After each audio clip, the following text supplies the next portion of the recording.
impeachment, meron po kaming spokesperson na sa impeachment at binibigay ko po ang buong tiwala ko sa aming defense team at ang gusto lang sana namin ay mapabilis yung proseso dahil hindi pwedeng tumatagal yung proseso natin na nag-iisip yung mga tao na ano ba, totoo bang may ginawang masama, hindi ba totoo yung mga akusasyon. So dapat mabilis yung proseso kasi nga, di ba, sa ating constitution, nandyan yung speedy administration of justice. Pero sinasabi nila mas magiging mabilis pag naandyan po daw kayo, dadalo kayo personally sa impeachment. Hindi po totoo yun kasi fully represented ako nung ating defense team at sufficient yun na meron tayong mga abogado doon na nagpa-participate doon sa process. Yun ay para na rin pagdalo ng respondent doon sa impeachment. Dahil hindi naman ako abogado para sa impeachment. So wala akong matutulong doon sa proseso ng pag-present ng witness, pag-cross-examine ng witness, ang lahat yun ay trabaho ng abogado at yun yung participation at appearance ko doon. Tila napahiya at nasampal si Senator Amy Marcos matapos direktahang sinabi ni dating Office of the Vice President Special Disbursing Officer Gina Acosta sa kanyang opisyal na testimonya sa Senate Impeachment Court na si Vice President Sara Duterte umano ang nag-utos sa kanya para i-release ang 125 million pesos na confidential funds sa security officer nitong si Colonel Raymond Dante Lachica.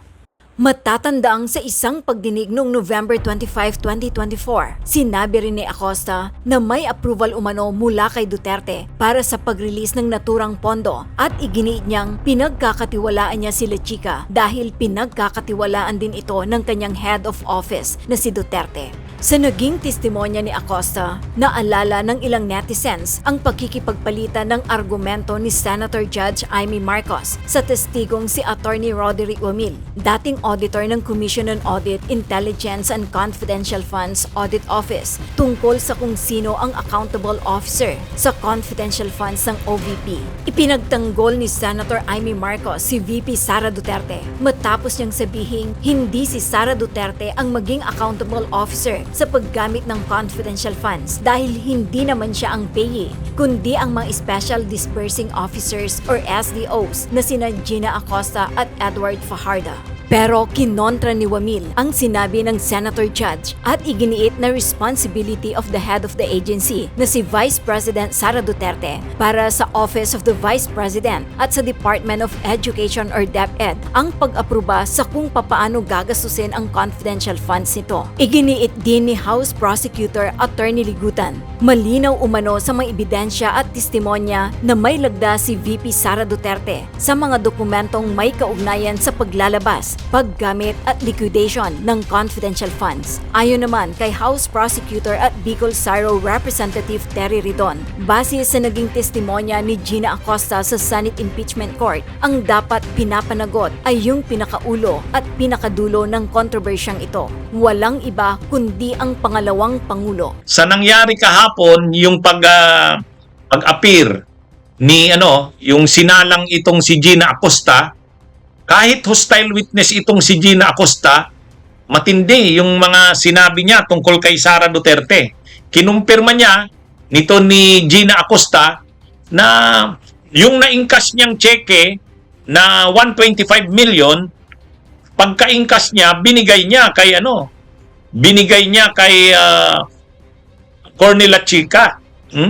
So ang tanong sa kanya, bakit mo binigay kay Lachica yon? Hindi naman si Lachica ang dapat mag-disburse noon, dapat siya. Ang sagot ni Sara Duterte, ni Gina Acosta, utos po kasi ni Madam Sara Duterte, ni VP Sara Duterte. Yun. Matindi yun, mga kabunyog, mga kabayan. Sa ibinunyag na yon ni Gina Acosta, ang napahiya doon sobra si Amy Marcos. Ha? So, dito mga kabunyog, ang nangyari kahapon, ang sobrang napahiya dun kahapon, itong si Amy Marcos. Hindi niya man yan aminin, syempre hindi niya aaminin yan. Hindi niya aaminin yan. Pero siya yung ano doon, siya yung parang sinampal ng kaliwat kanang sampal sa mukha, mga kabunyog mga kabayan. Bakit? Di ba kasi, nakikita nyo dyan sa picture na yan, yung katapat niya na yan dyan, yan yung unang testigo noong unang kuwa. Yung sinalang yan na si attorney, Wamil, CPA lawyer yan ng COA, auditor yan ng mga confidential at intelligence funds. Tinanong yan ni Amy Marcos. Gusto pa ngang ipahiya yan ni Amy Marcos eh. Sabi ni Amy Marcos, ay di ba dapat ang mananagot sa confidential funds ay ang Special Disbursing Officer, yung SDO? Sabi ni Amy Marcos, yung OBP mayroong Special Disbursing Officer, si Gina Acosta. Yung DepEd mayroon, si Paharda. Sila dapat ang managot kasi sila yung Special Disbursing Officer. Sa kanila nakapangalan yung cheque. Sila yung nag-ingkas ng mga cheque. O bakit ngayon si BP Sara Duterte ang pinapanagot? O yun, di ba? Napanood natin yan noon. Ganun yung sabi niya ni Amy. Pinagtatanggol niya si Sara. Gusto niya talagang paligtasin si Sara. Na parang si Sara walang pananagutan, parang inosente. Ang mayroong pananagutan, yung Special Disbursing Officer. Yan yung ni Amy nung nakaraang linggo. Napanood nyo ba yon nung time na yon? Kabunyog Blackson, Kabunyog Seven Samurai? Ano yan eh? Ang yabang ni Amy dyan noon, di ba? Taltaw? Ang yabang ni Amy noon. Kasi ang sabi ni Amy, hindi naman si BP Sara ang managot dyan. Hindi naman siya accountable dyan. Ang accountable dyan, yung Special Disbursing Officer. Ang problema kahapon, anong sabi kahapon ni Gina Acosta? Anong sabi ni Gina Acosta? Tinanong siya ni Attorney Ligutan. Bakit po kasi pagka-ingkas nyo ng cheque, tumawag pa kayo kay La Chica? Bakit nyo siya tinawagan? Samantalang na-ingkas nyo na yung cheque. Sabi ni Gina Acosta, ang instruction po kasi sa akin, ibigay kay La Chica yung naingkas na pera. Sino ang nagsabi sa'yo? Si BP Sara Duterte po. Yun, ang linaw-linaw. Ang linaw-linaw. Di ba Ricardo? Kaya, napahiya yan sigurado si Amy Marcos. Yung pinagtatanggol niya na walang pananagutan, siya ang utak. Yung pilit pinapalabas ni Amy Marcos na walang, hindi dapat panagutin kasi hindi naman siyang accountable officer, siya ang pinakautak.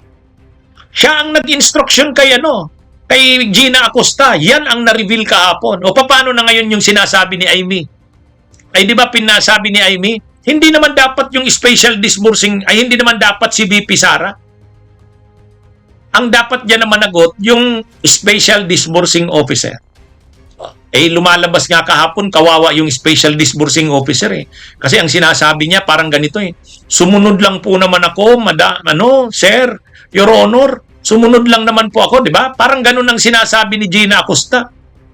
Kumbaga, masunurin siya sa head of office, sa head of agency. Kung ano ang sinabi, gagawin niya. Ang problema kasi, yung kanyang head of agency, corrupt. Pagtiwali kasi, yung head of agency, nadadama yung matitino. Ganyan ang nangyari dyan. And yet, itong si Amy Marcos, ang gusto niyang panagutin, yung Special Disbursing Officer. Si Sara, libre. Wow! Papalibrihin mo si Sara, siya nga yung utak eh. Di ba? Kaya, sa totoo lang, kahapon, ewan ko kung nasaan si Amy kahapon. Kung nandun si Amy, dapat kinuna ng camera ng pinakita, pagbanggit ng pangalan ni Sara, dapat pinuko sa kanya yung camera. Ang ganda sanang tingnan nun, Anong reaksyon ni Amy? Di ba? Anong reaksyon ni Amy? Kasi siya eh. Talagang gusto niya palibrihin si Sara, walang accountability. Di ba? Dapat sana kahapon kinuna ng sa camera, kinunan yung reaksyon ni Amy Marcos. Pagbanggit ni Gina Acosta, si VP Sara Duterte po. Ang ganda sanang tingnan, ano? Ha? Oh, ano yan? Ano yan, mga kabunyog, mga kabayan? Maganda yan, maganda. Kaya lang walang kumuha ng ano eh. O ngayon, tahimik si Amy Marcos. Anong masasabi niya ngayon? Huwag niyang sabihin na libre pa rin si Sara dyan. Yun kasi ang gustong palabasin. Yun ang naratibo ni Amy Marcos. Na si Sara Duterte ay head of agency. Pero hindi siya ang accountable officer. Kasi ang accountable officer daw ay yung special disbursing officer. Eh, paano mo ngayon sasabihin yan? Ha? Si Sara Duterte bilang head of agency, siya ang pasimuno. Siya ang nag-instruksyon kay Acosta, pagka-ingkas mo, ibigay mo kay La Chica. Siya rin ang nag-instruksyon kay La Chica, kunin mo yung pera. O, di ba? Ang tanong, saan na napunta pagkatapos na matanggap ni La Chica? Nang tinanong si Acosta, hindi ko na po alam. Si Sir La Chica na po ang nakakaalam. Ha? O, yan yung mga nangyari dyan, mga kabunyog. Kaya, matindi yan. Ang talagang may pananagutan dyan, si Sara. Pilit sana yan na pinapaligtas ni Amy. O, pero siya ang napahiya kahapon. Kasi ang linaw-linaw. Tinuro ni binunyag ni Gina Acosta. Ang lumalabas dito, mga kabunyog, si Sara Duterte ang pinakautak. Itong lahat ng nangyayaring yan dyan sa confidential funds, si Sara Duterte ang pinakautak. Kaya lang, kung makikita natin, siya naman yung takot. Hindi umaharap. Ayan o, tingnan nyo yan sa picture. O, sino yung nandyan sa picture? Si Sara yan. Yung nandito sa kaliwa, yan yung mga special disbursing officers. Yung nasa kanan na babae, si Gina Acosta yan. Siya ang special disbursing officer ng confidential funds sa OBP. Yung lalaki sa kaliwa, yan si Edward Fajarda. Yan naman yung special disbursing officer ng confidential funds sa DepEd. Itong nasa kanan, sa baba, yan si Cornel La Chica. Ang wala dyan sa picture, si Cornel Nolasco. Pero kung titingnan natin, ano ang ginawa ni Sara? Ang ginawa ni Sara doon sa confidential funds, mga kabunyo, pinaingkas dito sa kanyang special disbursing officers. Itong si Acosta, nag-ingkas 125 million, 125 million, lahat-lahat 500 million. Apat na mga pag-ingkas. 120, every 3 months, nag-iingkas siya. Every 3 months, nag-iingkas itong ng 125 million, ha? Pagkakaingkas niya, binibigay niya kay La Chica. Kaninong instruksyon? Kay Sara Duterte. Itong si Edward Fajarda, yan naman, ang iniingkas niyan, 37.5 million kasi 112 million, 37.5 million, 37.5 million, 37.5 million. Pagkakaingkas niya, binibigay niya naman kay Cornel Nolasco, yung vice commander ni La Chica. Sino ang nag-instruksyon ng lahat ng yon? Pagkaingkas nyo, ibigay nyo kay Nolasco o kaya kay La Chica. Si La Chica naman sa si Nolasco, sino ang nagsabi sa kanila? Kunin nyo yung pera. Si Sara Duterte. Kaya ang pinakautak sa lahat ng yan, si Sara Duterte. And yet, yan ang gustong palibrehin ni Amy. Pero mahirap niya yung palibrehin kasi ang linaw-linaw. Si Sara Duterte ang pinakautak. Kaya lang mga kabunyog, mga kababayan, si Sara Duterte ngayon ang takot. Siya ang hindi nag-a-appear. Di ba?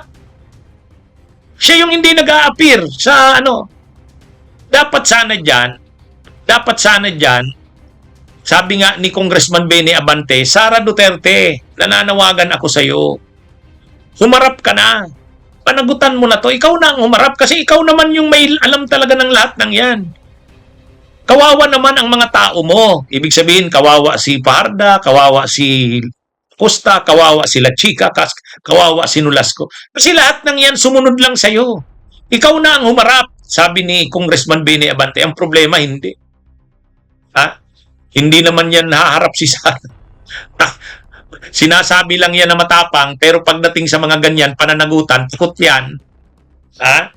Pagka pananagutan na, accountability na, wala ka nang maasahan sa Duterte. Di ba? Ha? Si Sara Duterte, pinalalabas lang yan na matapang, pero kapag pananagutan, wala yan. Di ba dapat yan, pananagutan yan? Ibig sabihin, inihalal ka ng taong bayan, pera ng bayan yung pinag-uusapan, nasasala ngayon yung mga tao mo, iano mo na yung tao mo. Huwag na sila ang pahirapan mo. Aminin mo na ako. Ako nga harap yan. Di ba dapat ganun? Shout out kay Lyndon Mictin. Di ba? Dapat ganun eh. Kung si Sara Duterte ay matapang talaga, at kung si Sara Duterte ay wala talagang kinatago, at si Sara Duterte ay responsable na tao, hindi niya napahihirapan ang mga tao niya. Siya na ang aapir diyan. Ako ang sasagot niya. Ako naman yung Ako naman yung Ako naman yung ako naman ang nag-order kay Gina Acosta at saka kay Edward Parda na iingkas yung cheque. Ako naman ang nagsabi sa kanila, pagka-ingkas nyo, ibigay nyo kay Cornel La Chica, kay Cornel Nolasco. Ako rin ang nagsabi kay Cornel La Chica. Ako na yon. I-assume ko na ang responsibilidad dyan. Di ba? Pero wala. Hindi. Nasaan si Sara? Wala. Habang si Sara tumataka sa pananagutan, yung kanyang mga tao nasasalang sa kahihiyan. And yet, yan ang pinagmamalaki ng mga DDS na leader nila. At yan yung pinagmamalaki nila na magiging presidente daw ng bansa sa 2020. Diba? Hindi, sa totoo lang. Kaya nakakadismaya, pero ganyan si Sara Duterte. Kumbaga, siya ang promotor ng lahat ng yan, siya ang utak ng lahat ng yan, siya naman makakapagpaliwanag niyan eh. Siya ang magpapaliwanag. Bakit niya sinabihan si Acosta na ibigay kay La Chica? Bakit niya sinabihan si La Chica na kunin mo ang pera? Ano ang niya? Paliwanag niya doon. Hindi naman yun naaayon sa batas eh. Kasi ang naaayon sa batas, dapat ang magdi-disburse ng pera ay yung special disbursing officer. Kaya ang ginawa ni Sara dyan, labag sa batas yun eh. Hindi yan yung nakalagay sa Joint Circular 2015-01. Di ba? Ano yan mga kabunyog? Nakalagay sa ating konstitusyon, accountability of public officers. Public office is a public trust. Ginagawa ba yan ni Sara yung pananagutan? Walang konsepto ng pananagutan ng Duterte. Kasi matagal na nilang ginagawa yan sa Davao. Ang laki-laki ng confidential funds ng Davao. Hindi naman sila napapakialaman doon.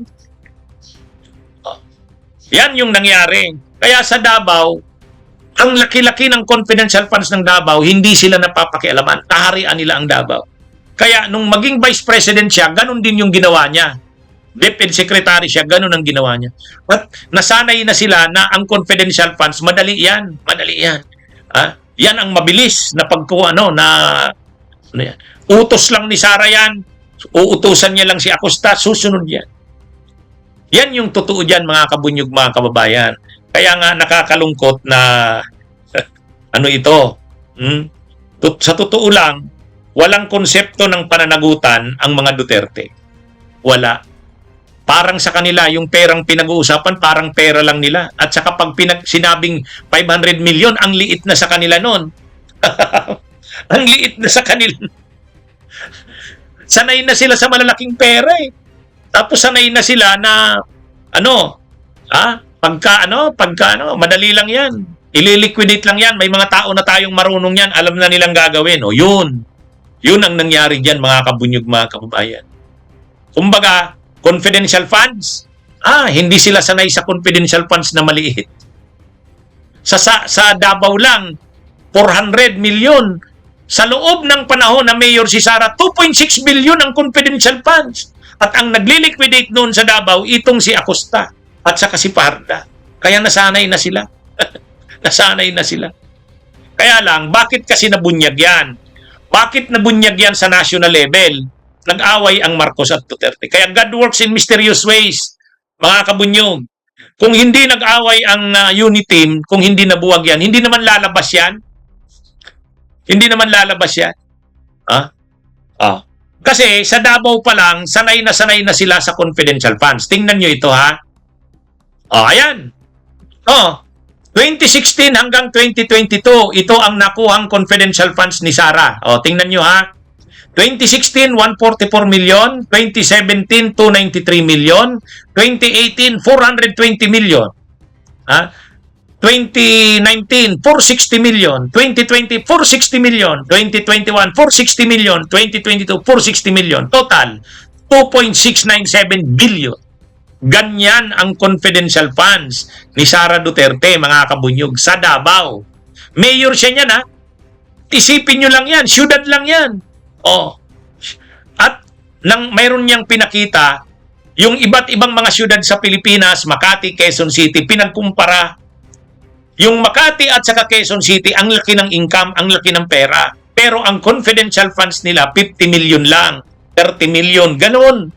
Pero si Sara Duterte, tingnan nyo, nung naging mayor siya ng Davao City, 2016 to 2022, 2.697 billion confidential funds. Kaya, matakaw si Sara Duterte sa confidential funds. Matakaw, mga kabunyog. Sanay na sila niyan. At alam nyo, ang kanyang taga-liquidate niyan ay si Gina Acosta. Kaya yung si Gina Acosta, taga Davao yan, saka yan si Edward Parda, mga tao niya yan sa Davao. Kaya na yung nag-handle ng confidential funds ng Davao. Kaya lang, sino naman ang magtatanong doon? Sino namang magki-question sa Davao? Kaharian nila yan, Kaharian nila yan. Kahit sabihin pang pera yan ng taong bayan, walang makikialam sa Davao.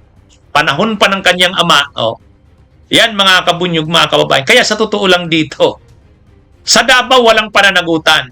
Kaya dito ayaw managot ng Duterte. Si Sara, kaya nga ayaw managot yan. Bakit ako mananagot dyan? Di ba? Kaya sabi nga, di ba, sabi ni Amy Marcos, ang dapat managot yan, yung special disbursing officers daw ni Sara. Imagine niyo yan, mga ang tawag ni Milan Anthony, money-eating eagle. Kaya, yan, mga kabunyog, ang nangyari. Hindi ako nagsisinungaling dyan. Yang linagay ko dyan na 2.697 billion. Yan ang confidential funds ng Davao sa panahon ni Sara Duterte. Bilang mayor. Sino ang taga-liquidate niya? Si Acosta, si Paharda. Kaya dinala niya rin sa national. Nung naging vice president siya, dinala niya sa national. Kasi magaling yan mag-liquidate ng confidential funds. Kaya lang, mukhang nasanay na sila na ang nakalagay lang, alias, Piatos. Ngayon, hindi siguro nila naisip na mabubuksan yan. Kasi nasanay na sila, wala namang nag-uungkat yan. Tapos, alam nyo yung reasoning ni Acosta, ang sabi ni Acosta, confidential funds naman po kasi yan. Kala niya, pag confidential funds, wala nang accountability, ay matindi. Akala niya, pag confidential funds, mga kabunyog, wala nang accountability. Ang tindi niya. Sabi ni Pogi, is that from the National Government Attorney? Hindi, alam nyo naman, may IRA ang bawat syudad, di ba? May IRA, Internal Revenue Allocation. Galing sa IRA yun. Kaya, yan ilinaw ko lang. Itong mga taong ito, na nai-involve dyan sa confidential funds na yan ni Sara, itong mga taong ito, mga tao niya yan sa Davao. Si Gina Acosta ay staff ng City Hall. City Administrator's Office, City Mayor's Office, yan si Gina Acosta, taga Davao. Yan si Parda, yung mag-asawa yan Edward Parda sa kayong isa, yung asawa. Pareho yan tao ni Sara sa Davao. Kaya sanay na yan. Yan na yung kanyang mga tao. Kung ano man ipagawa niya dyan, gagawin niya. At sanay na sila sa pag-handle ng confidential funds. Paano yan liniliquidate.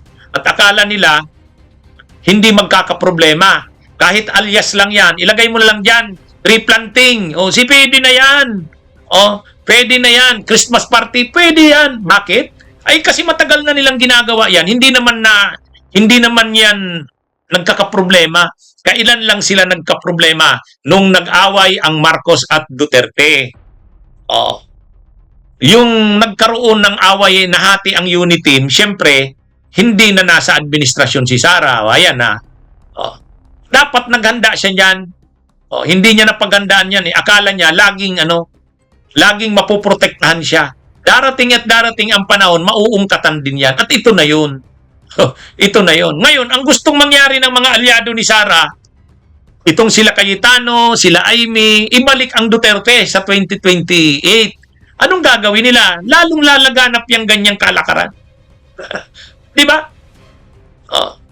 Di ba? Ay mga kabunyog, sa totoo lang, linalabanan natin ang anomalya sa flood control. Nila Saldico, nila Romualdez, linalabanan din natin itong mga mga Duterte. Lahat ng corrupt managot, yan ang natin, 'di ba? Kaya yan mga kabunyog, mga kababayan. Kaya kahapon, napansin nyo kahapon, pinipresent si Acosta. Pinapakilala ni Attorney Ligutan. Sabi ni Attorney Ligutan, itong witness ay dating nagtrabaho sa City Hall ng Mayor si BP Sara. Siya rin ang in charge doon bilang disbursing officer ng confidential funds ng Davao City. Nag-object yung abogado, yung si Bandolf, yung si Bukwel. Nag-object. Sabi niya, irrelevant daw. Ano naman daw ang kahalagahan na sabihin na ano daw ang relevance o materiality na itong si Gina Acosta ay banggitin pa na dating na-stop ng Davao City at in charge din doon sa confidential funds. Ayaw yun na tanggapin nung defense. Nag-object kahapon yung Attorney Bukwel. Mabuti, magaling si Attorney Ligutan. Sabi niya, very much relevant. Bakit mo ni sinasabing hindi relevant? Relevant yan. At mabuti rin si Chis Escudero, maganda yung paliwanag. Sabi ni Chis Escudero, tatanggapin natin ang testimonya ni Gina Acosta, hindi nung panahong Davao City, stop pa siya ng Davao City Hall. Kasi hindi naman kailangan yan dito. Pero, tatanggapin yung pagpapakilala kay Gina Acosta na siya ang in charge ng confidential funds ng Davao City. Bakit? Kasi nagpapakita yan ng pattern. Ibig sabihin, pattern na ni Sara yun. Tinanggap yun sa korte kahapon. Nag-i-establish yun ng pattern. Sabi ni Regina Idusma, may ebidensya ba kayo na ninakaw ni Sara ang pera? Tuturuan kita, Regina Idusma, ng tinatawag na presumption. Legal presumption. Okay? Kasi ang sabi ni Regina Idusma, mayroon ka bang ebidensya? Mayroon daw ba tayong ebidensya na binulsa ni Sara yon? May tinatawag na legal presumption. Ano ang ibig sabihin ng legal presumption? Kami sa mga abogado may ganun. Saka sa batas. Sa batas, sa jurisprudence, lahat yan. Ang tinatawag yan, legal presumption. Ano yung legal presumption? Kapag ang kapag ang confidential funds, may mga irregularities, questionable ang mga liquidation mo. Maraming mga kaduda-duda doon. Maraming notice of disallowances at hindi mo yan masagot at maipaliwanag. Ano ang presumption dyan? Sagot. Kapag ang liquidation ay maraming irregularities, confidential fund, maraming irregularities. Hindi, ang sinasabi kasi ni Regina Idusma, wala naman daw ebidensya na binulsa ni Sara. Wala naman daw na binulsa ni Sara. Ito nga, kapag ikaw ang head of office, ikaw ang head of agency, hindi maayos ang liquidation, magulo, irregular. Katulad noon, Mary Grace Piatos. Pangalawa, pinalabas mo na mga ginamit sa Christmas party. Pangatlo, mali yung ginawa mo, hindi ka sumunod sa rules. Transfer mo yung 125 million galing kay Acosta, pinipunta mo kay La Chica. Ano ang presumption doon? Ang presumption nun ay binulsa mo at pinakinabangan mo ang pera. Yan ang legal presumption. Legal presumption yan. At tanggap yan sa korte. Legal presumption. Kahit wala kang makitang ebidensya na si Sara talaga ay binulsa yan, walang picture, walang testigo na binulsa ni Sara yan. Ang tawag nga dyan, legal presumption. At ang legal presumption ay tanggap yan sa korte. Diba? Tanggap yan sa korte. Legal presumption. I-search mo na, Regina Idusma. I-type mo, what is legal presumption? china-challenge kita. Sa ganyan karaming irregularities, sa ganyan karaming questionabling mga ginawa, anong mo, kahit wala kang ebidensya na na binulsa yan ni Sara, mayroon diyang tinatawag na legal presumption. Okay? Ha? O tama yon, tama si Cesar Fields. Pag tiningnan mo na ngayon yung unexplained wealth ni Sara, bakit biglang lumubo ang yaman niya? Samantalang ang sweldo lang naman ng mayor ay maliit lang naman. O dyan pagdudugtungin nyo na yan, saan galing yung mga yaman ni Sara? Diba? Kaya, ano ito mga kabunyog, mga kababayan? So yan ang nangyari, mga kabunyog. Well, magandang umaga po sa ating lahat at maraming salamat sa pagsama po na sa amin ngayong araw na to sa itong press conference. Dadagdagan ko lang po yung sinabi ni Kong Joel dahil mukhang all-encompassing yung kanyang naging opening remarks, no? Pero tatandaan po natin, ito si Miss Gina Acosta ay siya po yung inatasan na dapat supposedly according to the joint circular ay siya yung mag-utilize, siya yung mag-release ng mga pondo na pagbibigyan o paggagamitan nitong confidential funds. Klaro din po na ang sinabi po niya ay sinurrender niya o tinransfer niya yung kanyang kapangyarihan kay Colonel Lachica na ayon naman sa utos ni Vice President Sara Duterte. In terms of accountability, klaro naman po na nasa nakita natin ng mga dokumento na ang nag-prepare ay si Ms. Gina Acosta pero ina-aproba ito ng Vice Presidente.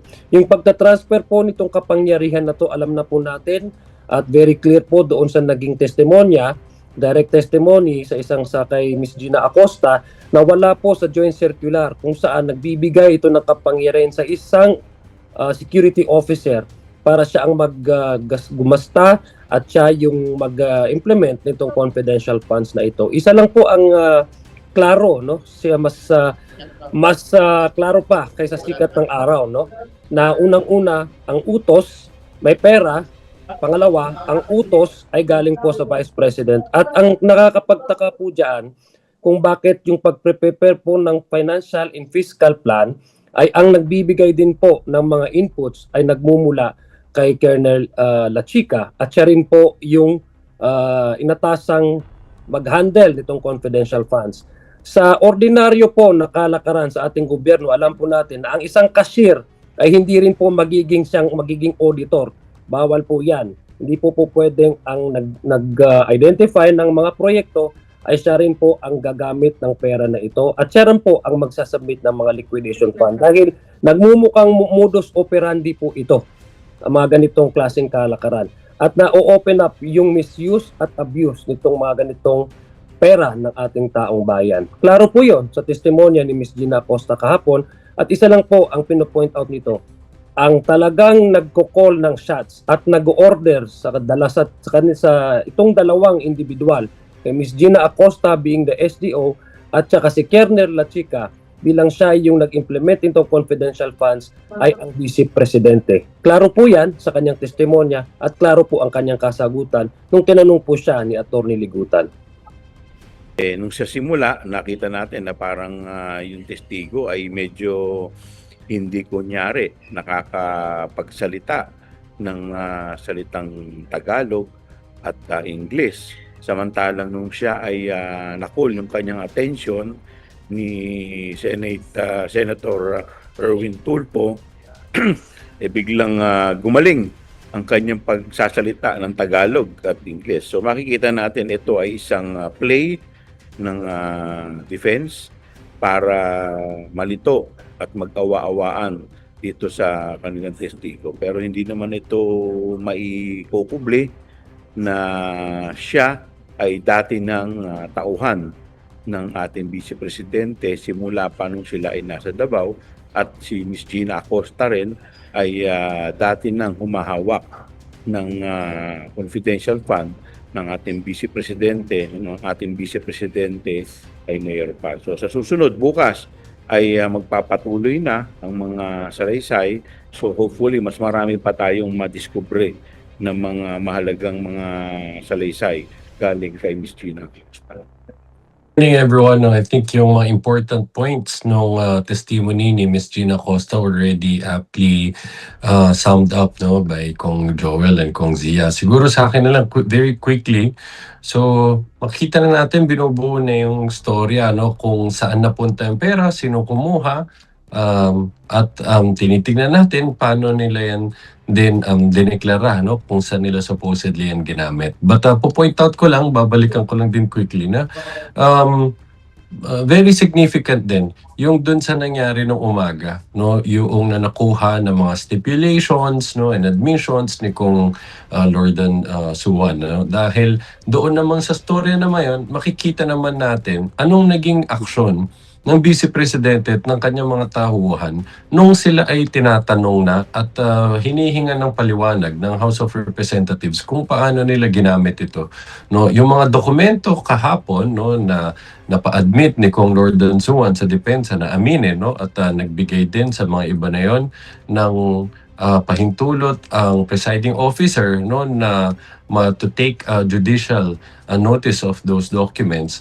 Nakikita dito na noong sinasabi na ng House of Representatives ang mga records no paukol dito sa gamit ng confidential funds sa COA, si Attorney Zulaika sinubukan niyang pigilan ito no na ang record yan nagbigay siya ng mga dokumento sinasabing wag ibigay at makikita din sa mga dokumento na to ilang beses silang inaanyayahan na pumunta sa Kongreso para magpaliwanag pero hindi sila sumisipot, hindi sila humaharap. So mahalaga din to na makonsidera din no ng senator judges ng mga kababayan natin para makita yung buong picture nitong usapin ng confidential funds dahil ito yung nagpapakita sa atin kung paano yung yung resistance no na pinakita nila nung sila ay pinapasagot na at hinihingan ng explanation kung paano ginamit ang confidential funds na ito. And with that, I think we're ready to proceed. Ayan, salamat po, Attorney Jay. Anyway, simulan na po natin ang bibigay ng mga katanungan ng ating mga kasama sa media. Unahin po natin si Haji. Go ahead, Haji. Magandang umaga po, mga Kongs. Morning. Good Opo. morning. Opo, yesterday, mayroon pong news na nagsasaad na nanonood from the lounge, kung di po ako nagkakamali, sina Senators Robin Padilla, si Senator Bongo, and even Senator Mark Villar, no? Tapos, lumabas din po yung info na naka-leave pa rin po si Senator Loren Legarda. Tapos wala rin po yata yung iba pa pong mga members ng minority. Ano po yung pananaw po ninyo dito considering na sabi nyo nga po naging mabigat, naging mahalaga yung testimonya ni SDO Gina Acosta, yet kulang-kulang po yung mga members ng Senator Judges na sumaksi no dun sa impeachment trial yesterday. Mukhang ako na lang munang sasagot, no? Kasi mga prosecutors itong mga kasamahan na po natin. Unang-una, mahalaga po itong impeachment trial na ito.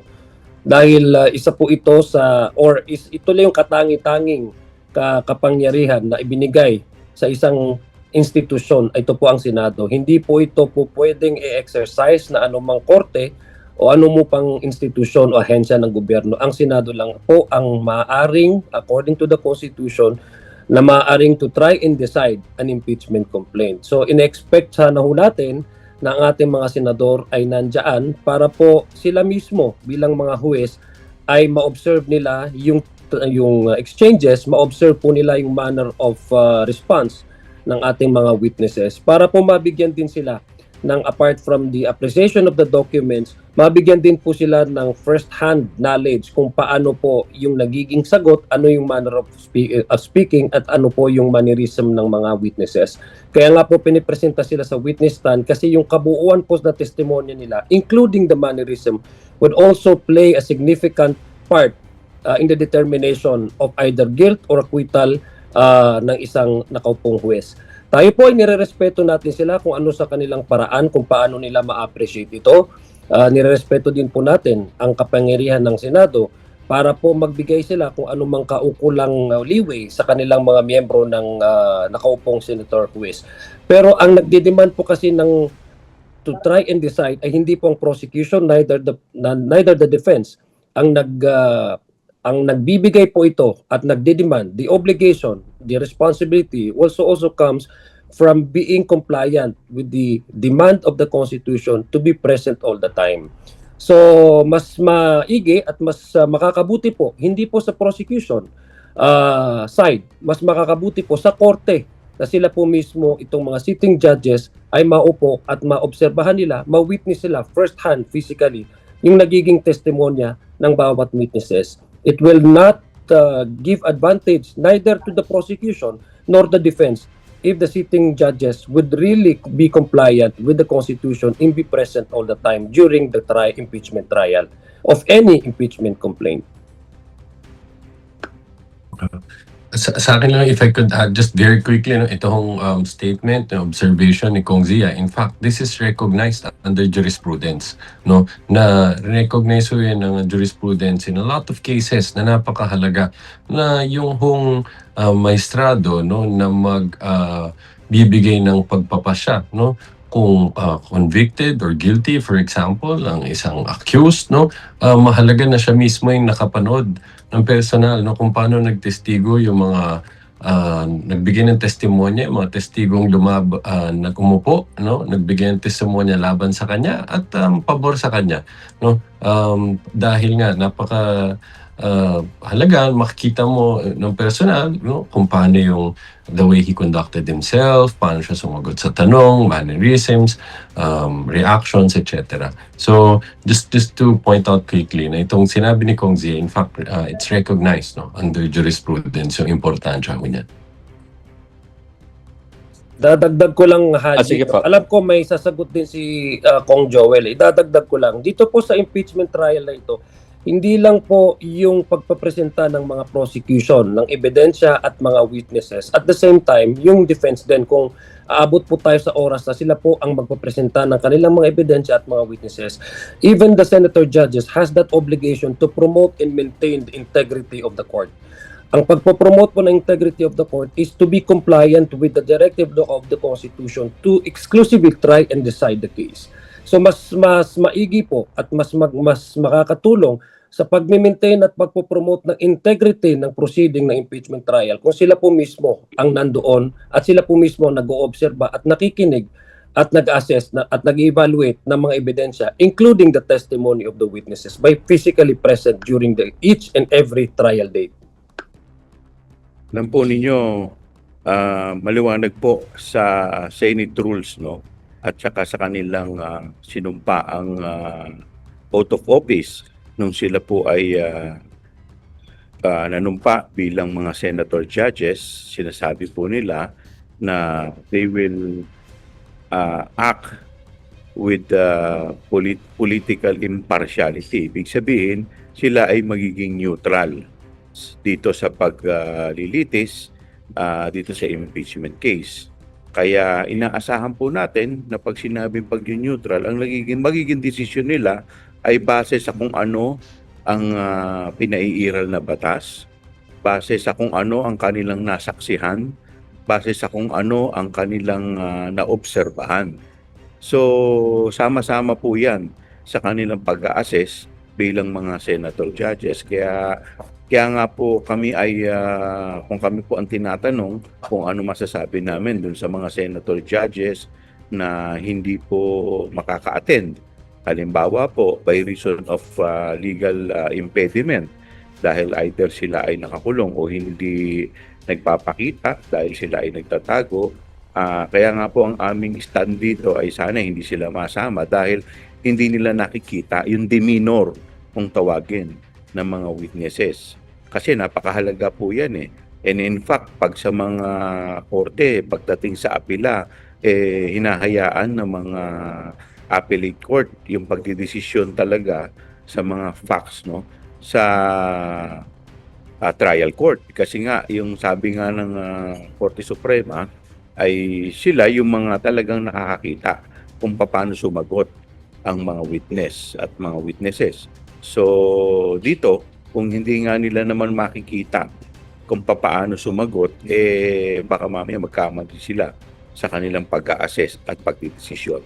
Kaya kami, ito kasing impeachment ay isang seryosong bagay na dapat po ay sineseryoso po natin. Lalo pa ito ay mandato na inuutos sa atin ng Korte Suprema. Dapat po ay ng saligang batas. Dapat po bilang mga senator judges ay hindi po sila nagpapakita ng political impartiality. At dapat po bilang senator judges, pinakikita po nila na ang kanilang mga desisyon ay base talaga sa ebidensya, base sa kanilang mga nakikita, at base sa kanilang obserbasyon. So, yun lang po. Okay, last follow-up na lang po. Do you think the presiding officer should compel them to attend, or kumbaga may magagawa po ba ang presiding officer considering na wala pa pong desisyon doon sa regulations involving the prosecution and the defense, di po ba, doon sa public statements, etc. Pero meron po bang dapat gawin yung presiding officer considering na parang every trial date parang pabawas po na pabawas yung members ng senator judges na nanonood, and considering na nanonood lang po sa TV doon sa lounge yung 3 pong senator judges? Thank you po. Ito, ako na lang din ang sasagot niya, no? Unang-una, ayaw natin utusan kung anong dapat na gawin ng korte. I think klaro naman po, no? Base po doon sa kasagutan ni Kong Joel at saka ni Attorney Jay, na meron naman pong Senate impeachment rules sila. At alam naman po nila ito.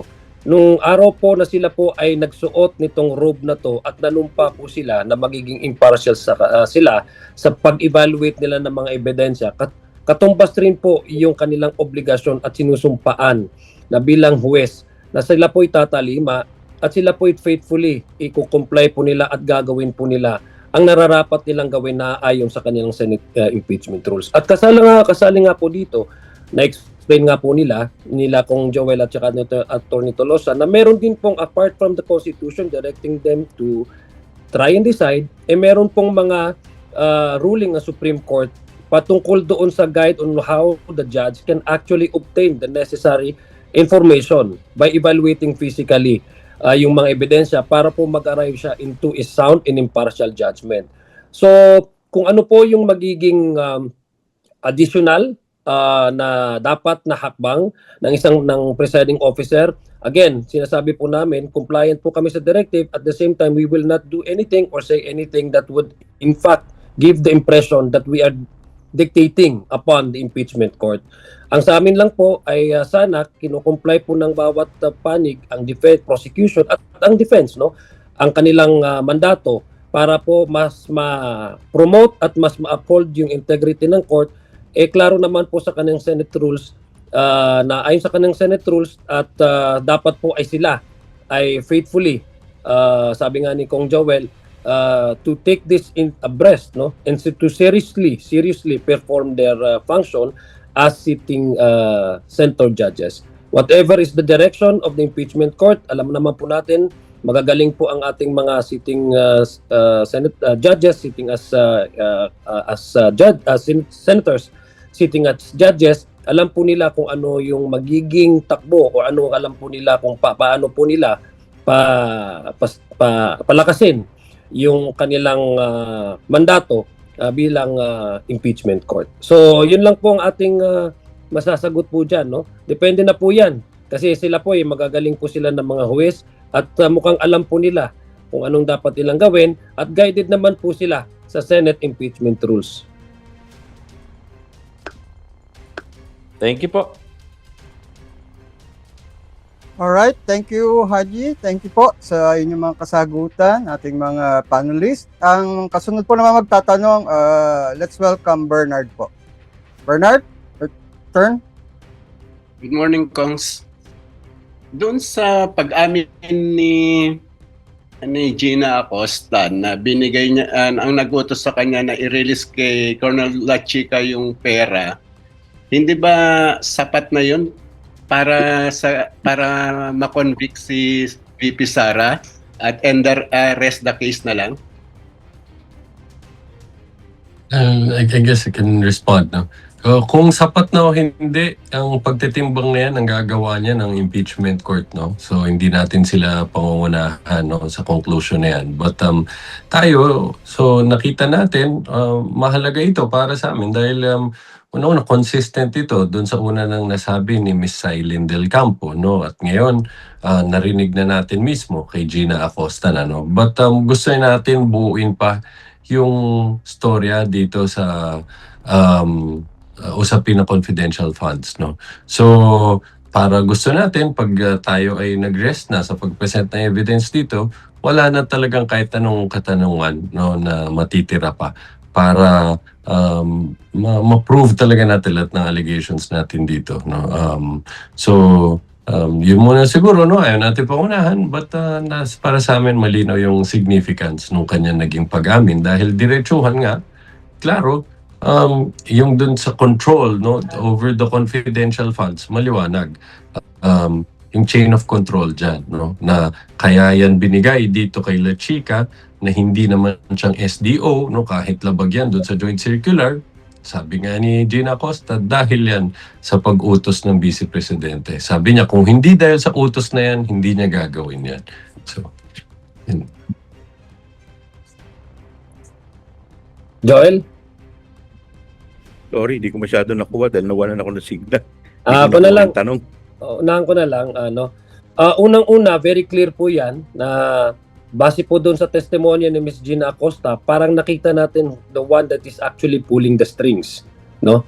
Inutusan si Ms. Gina Acosta na i-transfer, yun ang, kung di ako nagkakamali, ang yun ang term na ginamit po niya, i-transfer itong pondo na ito, which is 125 million, kay Colonel La Chica. No? Na ayon naman doon sa testimonya at direct examination ni Attorney Ligutan ay wala namang ma-pinpoint si Ms. Gina Acosta na basihan sa joint circular kung saan ang nagsasabi ang security aid ay meron ding inatasan din na isa siya sa pupwedeng gumamit o mag-implement ng confidential funds. So klaro po yon, no? Violation sa joint circular. Pero apart from the joint circular, the Vice President, as it was established yesterday, sa mga sagot po ni Ms. Gina Acosta na siya po yung utos na ilipat or ibigay itong pera na to.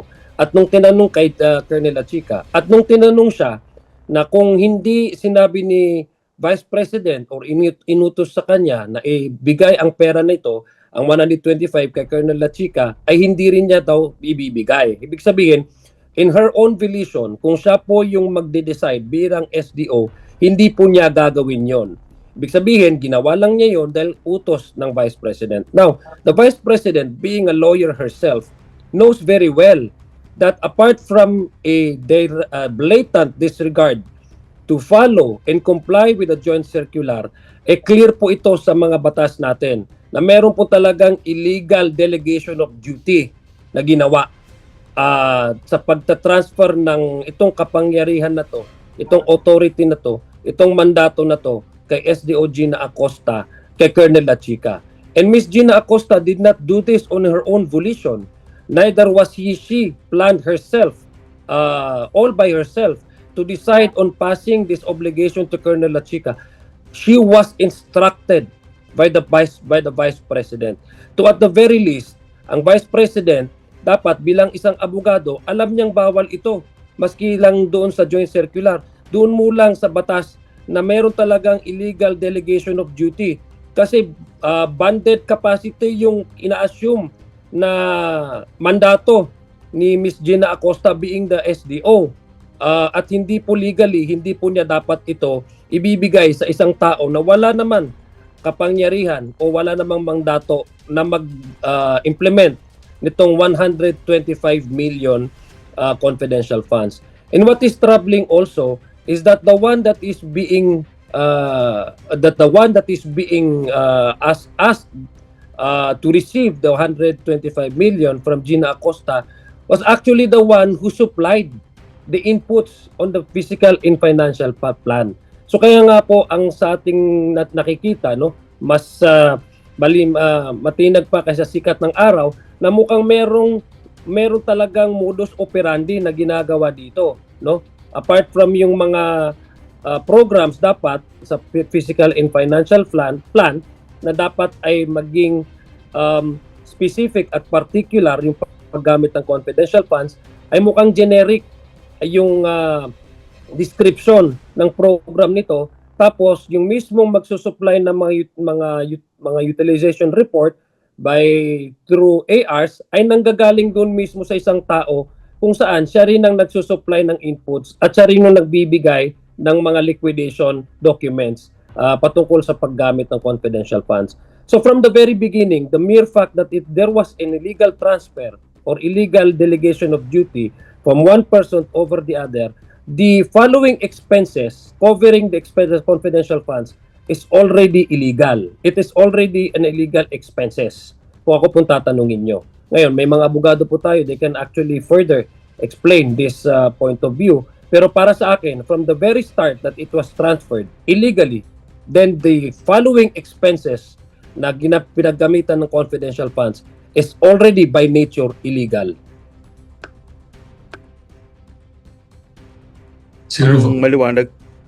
Ang maliwanag po kahapon, no, na establish na ang trabaho ng Special Disbursing Officer ay mag-disburse ng pondo. So ibig sabihin, ang may obligasyon na magbigay ng 125 million kung kanino mang informante o kung kanino mang paggagamitan ay yung Special Disbursing Officer. So walang iba po yan kung hindi si Ms. Gina Acosta. Pero lumalabas kahapon, ang naging trabaho lamang ni Ms. Gina Acosta ay merely ministerial o parang anong nangyari sa kanya, taga-pirma lang dahil hindi niya naiintindihan kung ano yung sa plano at taga-withdraw lamang dahil siya yung kumuha ng 125 million sa bangko. Pero pagka-withdraw po niya, maliwanag na yung buong 125 million in cold cash ay ibinigay na niya doon sa isang nagngangalang Colonel La Chica base sa kautusan ng Vice Presidente na wala naman pong kinalaman sa pagdi-disperse dahil wala po siyang authority. So doon din po kahapon inamin din po ni Ms. Gina Acosta na wala siyang nalalaman pagdating sa intelligence gathering, pagdating sa lahat na may kinalaman o kaugnayan sa confidential fund. Kaya nakakapagtaka, bakit siya ang ginawang Special Disbursing Officer? So, yan po maliwanag na isang lahat po yan ay kumukuha lamang sila ng instruction sa head of agency, which is ang ating Vice Presidente. Yun po lahat ang maliwanag na establish kahapon.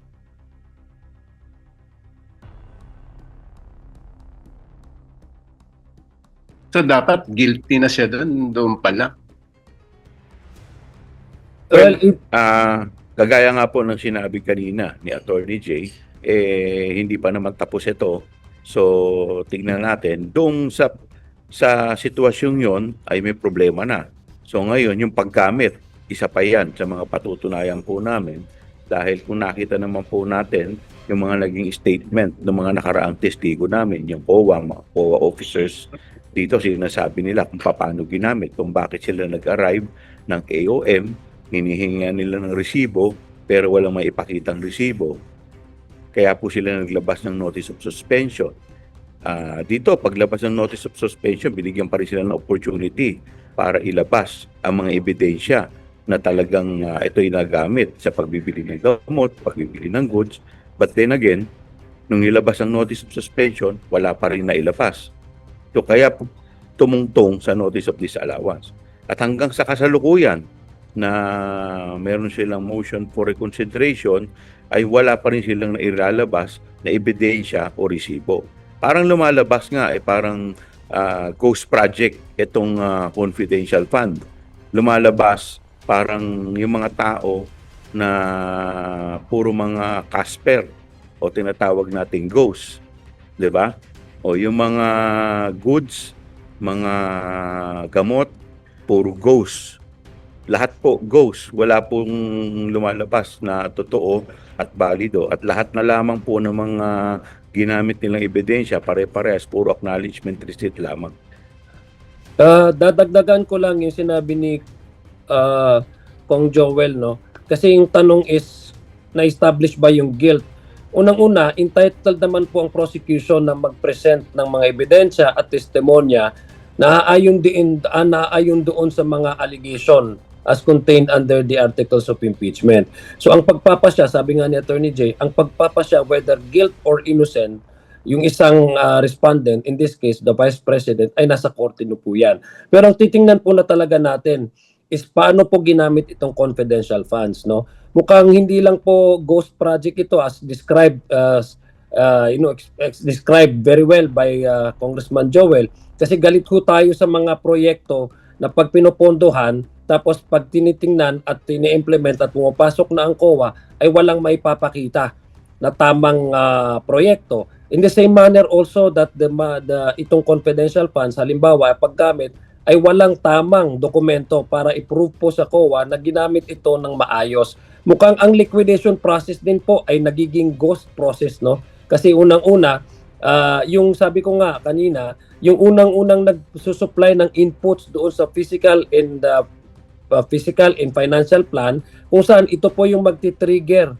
Ito yung dokumento na to, ito yung po yung magpapasimula o magti-trigger sa paggamit ng confidential funds ay yung isang tao na walang mandato, walang authority para gamitin ng confidential funds, siya ang nagsusupply ng mga inputs kay Ms. Gina Acosta, tapos siya rin yung nagpo-provide ng liquidation ng report o mga IAS na mukhang, sabi nga ni Kong Joel, ay mukhang yung pag-liquidator ay mismo yung process ng liquidation ay parang ghost, no? So ibig sabihin, kung titingnan po natin yung sino po ang nag-order sa kanila, isa lang po yung na-establish na fact kahapon ay nagmula po kay Ms. Gina Acosta. Ito po ay ayon sa instruction at direktiba ng Vice Presidente. Ako, very quickly lang, no? Though hindi namin masagot ho yung tanong kung sapat na to to establish guilt dahil nga magiging violation ho ng subjudice rule ho yan. Ano? But ang pwede ko lang hong siguro i-highlight sa point na yan, sinabi ho ni Silene Del Campo, dahil sa pag-amin na yan na si Vice Presidente mismo, inutusan si Gina Acosta, ibigay itong pera na to sa isang third party, si Colonel Lachica. Sabi niya, kinonsider ito ng COA na direct violation ng joint circular at naging mabigat na dahilan ito para mag-issue na ng notice of disallowance dahil ganun kalaki yung violation na nakita na nila. Kaya nga hindi na nila kailangan ng nakita ng need na dumaan pa sa notice of suspension, no? Dumiretso na sila sa notice of disallowance dahil direktang paglabag ito sa joint circular.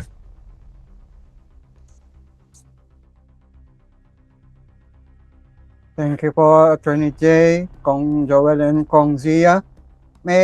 Kung wala nang follow-up si Bernard, pakinggan naman natin si... Pwedeng isingit ko na lang Kong Zia sige, go Kong ahead. Joel. Tungkol dun sa shooting incident sa Zamboanga, Ateneo de Zamboanga, any takes doon kasi may mga namatay? Nakita ko rin yun kanina, 10 minutes ago, lumabas din yung sa feed ko, no, nakakabahala talaga. Unang-una, nakikiramay po tayo sa mga nabiktima, sa pamilya ng mga nabiktima nitong karahasan na ito. Pangalawa, ito po yung pinupush po namin na sa matagal na panahon po na kinakailangan magkaroon ng regulation doon sa pagdating po doon sa mga applications sa mga yung mga game platforms, no? Kasi mukhang initial na information na natatanggap po natin ay mukhang estudyante rin po ata itong naging assailant. Ito yung ito yung mga namamaril. Tapos yung manner by which it was done, mukhang may camera ata siya na naka-attach sa kanyang katawan at nakikita kung paano po ito, paano po niya nababaril o binabaril yung kanyang mga biktima. So nakakabahala talaga, no? Na humantong na tayo na meron talagang violence sa ating mga eskwelahan. So sana ay maimbestigahan ito at mabigyan kaukulang solusyon, no, as part from the investigation ay justice din doon sa mga nabiktima. At the same time, isa rin itong wake up call, no.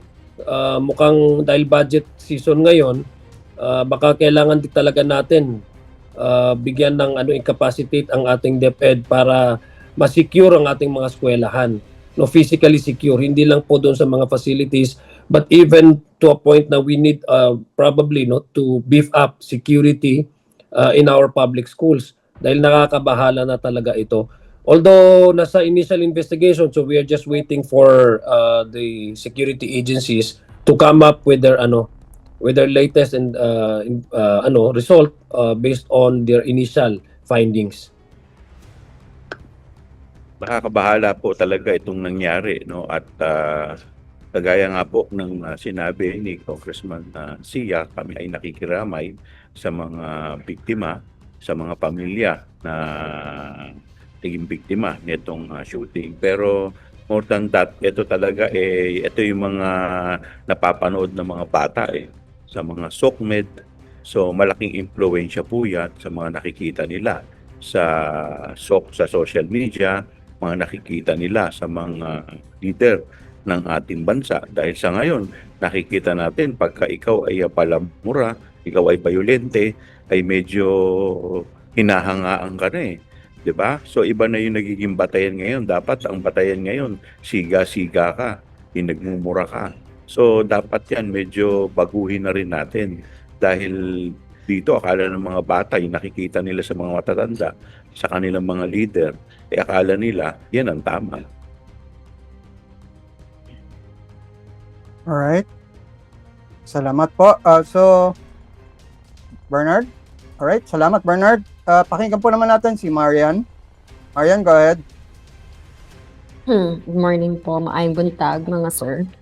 Kong Joel Chua, sinabi niyo po sa inyong opening statement kanina, yung pagsasalita po ng Bisaya po ni Gina Acosta, tinawag niyo pong parang play lang ng defense team, para daw kaawaan. Tingin niyo po, strategy po nila ito para nga po doon sa kay Gina Acosta o mukhang baka kabado lang? Ano po tingin niyo rito?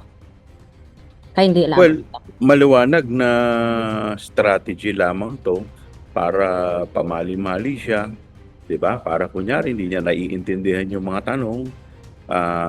Hindi natin alam kung ano yung gusto nilang patumbukin dito, pero nung na-call yung attention niya dahil naalala ko nung sa committee hearing kung saan ako po ang chairman, ang galing naman ng kanyang mga sagot. Mapatagalog, mapa-English ang tanong sa kanya, nauunawaan niya. At siya naman, ganun din ang sagot niya. Biglang all of a sudden, hindi na marunong magtagalog, hindi na marunong mag-English. Nung napagalitan, saka lamang biglang gumaling magtagalog at saka nakakasagot na ng maayos. So, wala kaming nakikita dito except strategy lamang na kunyari hindi niya nauunawaan yung mga tanong. Para at least nga naman, kung mali-mali yung kanya magiging sagot, ang sasabihin niya kasi iba yung pagkakaintindi niya at pagkakaunawa.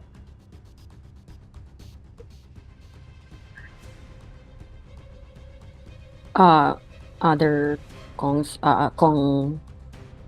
VR Attorney Jane? Well, nandoon ako sa Good Government Committee na pinamumunuan ni Chairman Joel Chua. At na-attest naman ito doon sa nilabas na transcript na nagmula po doon sa House of Representatives, no? Verbatim po yung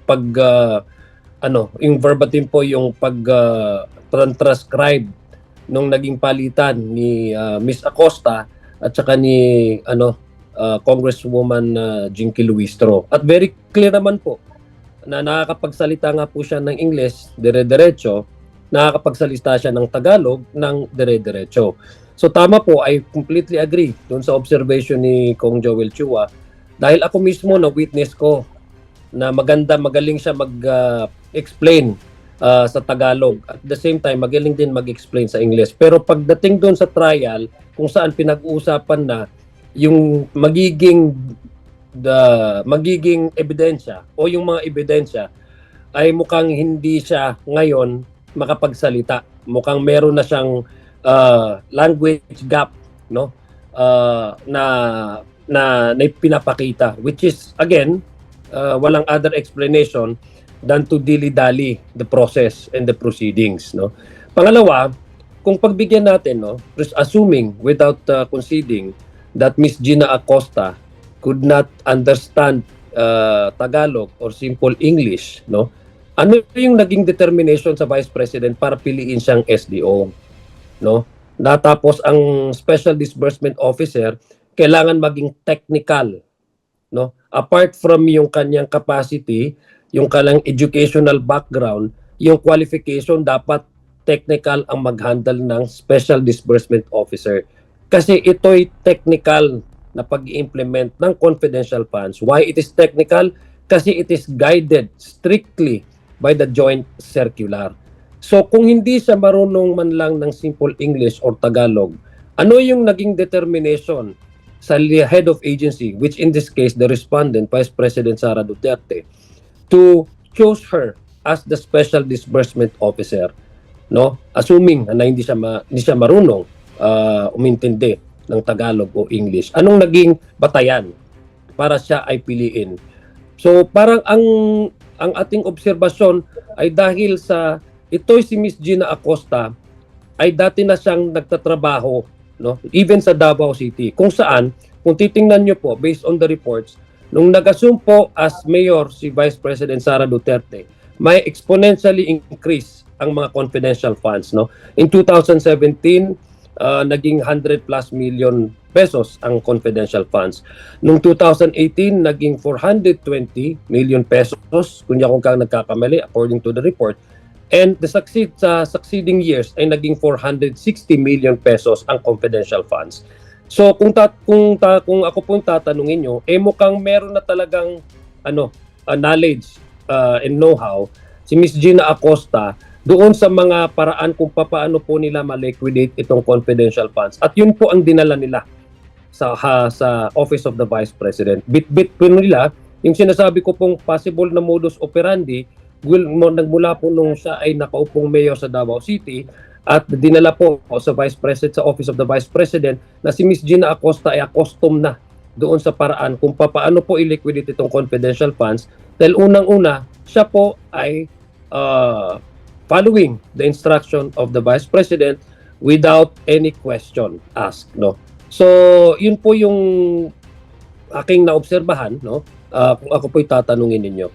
So again, to go straight to your question, kung si Miss Gina Acosta, assuming na hindi siya marunong mag-Tagalog at mag-English, na hindi naman yun ay naipakita sa TSN na pinresenta natin during the good government hearing, ano yung naging batayan kung bakit siya ang ginawang SDO? Malamang at alam po natin na ito'y legal, ito'y technical na trabaho na dapat i-assume ng isang appointed na SDO.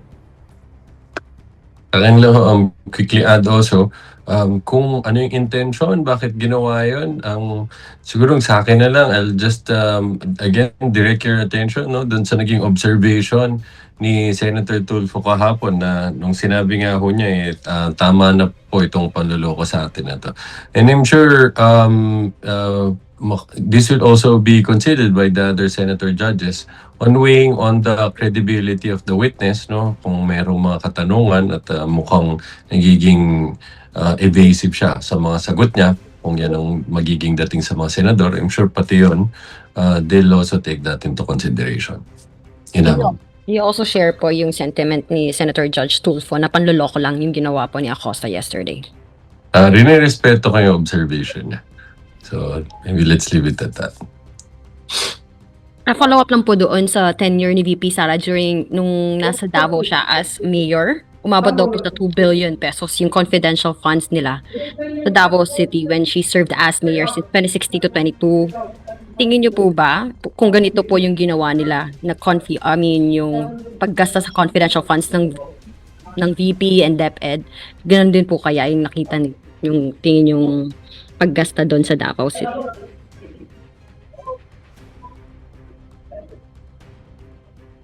Well, una, we're talking about the impeachment trial here.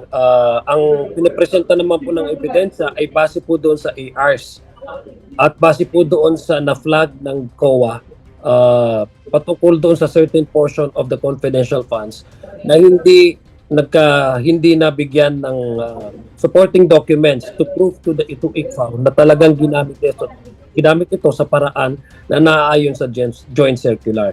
No, but what we are just base po doon sa mga reports na nakikita po natin at alam po ng ating taong bayan ito dahil lumabas ito sa mga periodiko, no, na meron talagang increase in the confidential funds noong panahon po ni VP Sara. That is something that is that's something that we can also draw, no, not necessarily connected with the impeachment court because we're discussing here about the joint circular insofar as the utilization on the last quarter of 2022, the first quarter of 2023, up to the third quarter of 2023. But it will give us, no, as an ordinary person, no, it would give us a context kung paano itong confidential funds ay nagagamit, no, at paano yung confidential funds ay mukhang napaka-importante kay Vice President Sara Duterte na sumusimula nung siya ay umupong mayor ng Davao City ay mukhang malaki yung pondo ng confidential funds. Ay mukhang ito yung isa sa mga importanteng bagay para sa kanya na nabitbit po niya sa Office of the Vice President. Though it is not directly connected with the case being discussed in the impeachment court, but in ordinarily sa ating mga taong bayan, no, it gave them the premise and the context by which the question leads na bakit importante kay Vice President itong confidential funds, no? So, yun po yung nagiging backgrounder dyan na nakikita at naiisip ng ating taong bayan. Hindi mo alam, no, kung ganun nga, pero kung titingnan mo parang may pattern. Kasi nung siya ay naupo bilang mayor ng Davao ay biglang lumaki. Kung hindi man dumoble, parang nag-triple pa yung confidential fund niya sa Davao bilang alkalde. At kung maalala ninyo, ang unang gusto niya talaga at hinihingi niya na cabinet position ay defense. Hindi naman DepEd. So, iisipin mo, bakit defense? Ano naman ang kinalaman niya sa national security? So, isa lang may iisip mo dahil yung defense ay definitely it involves national security at dito kakailanganin din ang confidential fund. Dahil sa DepEd, ang hirap nga naman i-justify bakit aanuhin mo ang confi fund. At ngayon nga, lumalabas, yun talaga yung kanyang hiningi. Kinargahan ng confi fund ang DepEd, kinargahan ng confi fund ang Office of the Vice President. So, titingnan mo na parang may pattern yung kanyang diskarte. And if I quickly point out, no, with respect to what Kong Joel said dun sa pattern, yan yung precisely na reason na pinayagan ni Presiding Officer Cheese, no, yung dun sa offer of testimony. Narinig natin, the defense tried to block it by saying it's irrelevant, no, but sabi nga, he will allow it if it could establish a pattern, no. So, mahalagang makita natin yan. I'm sure they'll consider also yung mga personalities na involved dito, no, sila din ba yung mga parehong tao na na-involved na sa paggasta ng mga ng mga confidential funds ng Vice Presidente, no, nung mayor pa lang siya sa Davao. So, I'm sure consider din nila yan, no, yung familiarity sa process. Pwede ba bang sabihin nilang hindi sila familiar kung this was not the first time that they handled it? Diba? Ganon din ba ang ginawa nilang pag-liquidate, no, at paghawak sa pera na to? So, magiging ano pa rin yan. Again, as mentioned by Kong Joel, if it could establish a pattern, then it will still be material in this case. At saka dadagdag ko rin, Marian, no, doon sa pattern, no, kung titingnan mo, hindi lang yung mismong proseso at yung manner by which tumaas yung confidential funds, importante. Bakit ang tanong, bakit importante sa Vice President itong confidential funds? Ang nabitbit niya from Davao to Office of the Vice President. Pero yung mismong mga tao na, halimbawa, si Ms. Gina Acosta, ay bitbit din niya. So, hindi lang yung proseso, even yung tao, individual, na kung saan accustomed na siya sa paggagamit ng confidential funds nung mayor si Vice President Sara Duterte, na nabitbit din niya sa Office of the Vice President, na siya rin yung naging Special Disbursement Officer. So, makikita mo yung konteksto, no? Bakit, ang tanong ngayon, bakit napaka-importante itong confidential funds para sa kanya? Thank you po. Speaking of pattern, last question na lang. Attorney Jay, you mentioned kanina po yung tungkol dun sa mga pinasabpina na records, yung confi funds sa COA, sinubukan pang pigilan na ni Attorney Zulaika before na wag ibigay nga po dito sa Committee on Good Government, if I'm not, if I'm correct, parang tama, no? Good Government yata yun. Yes. Tapos sinabi niyo po Yes. na tingin ninyo pagpapakita ito ng resistance noong sila pinapasagot na hinihinga ng explanation paano ginamit yung confi funds.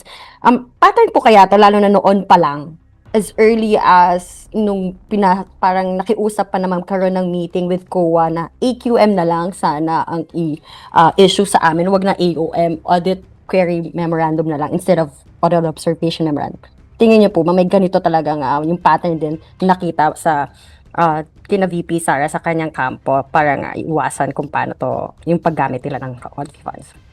Yes, that's a good observation question, Mayano. And I'm sure the senator judges will take a holistic look at this, no? So, again, syempre, importante din siya kung hindi lang kung paano siya ginamit, no? At paano yung naging reaction nila nung panahon na para magpakita na, no, ng pruweba na ginamit to sa wastong pamamaraan. So kasama din dyan, no, nung nasa ang proseso nandun na sa COA, narinig natin yan kay Attorney Wamil na pinipigilan nila or to be more accurate, nakikiusap sila na sinasabi nila wag na lang AOM ang in-issue nyo, kung meron discrepancies or may issues, issue na lang kayo ng credit notice, which hindi pinagbigyan dahil nga bawal yan sa joint circular. At makikita natin, nag-persist itong ganitong klaseng attitude. Ano? Pagkatapos naman nun, again, as mentioned a while ago, pinipigilan nila yung COA na magbigay sa House of Representatives ng mga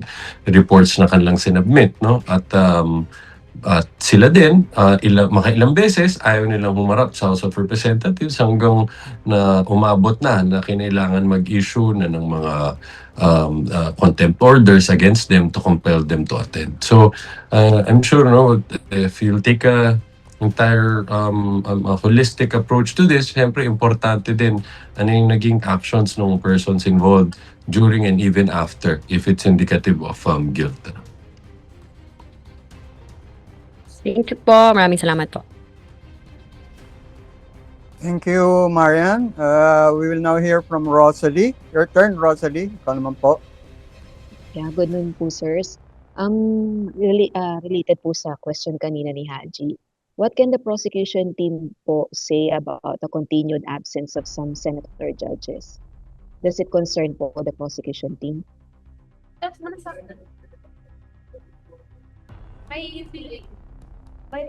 Well, nire-respeto namin yung kanilang absences. Siyempre, at the end of the day, sila yung mga senator judges. Pero kasi ito ay isang seryosong bagay. No? Ito impeachment court. At sila naman ay nanimpa na tutupin nila kanilang tungkulin. At kasama sa pagtupad ng kanilang tungkulin ay sa pagkinig ng mga testigo na harap, sa ganun sila ay mag-arrive o humantong sa maayos na pagdidesisyon base sa kanilang naobserbahan, base sa kanilang nakita at base sa ebidensya at umiiral na batas. So sana lang itong lahat ng ito ay mapatupad at sana po ay yung kanilang sinumpaang tungkulin ayon sa ligang batas bilang senador, bilang senator judges ay magampanan lang nila.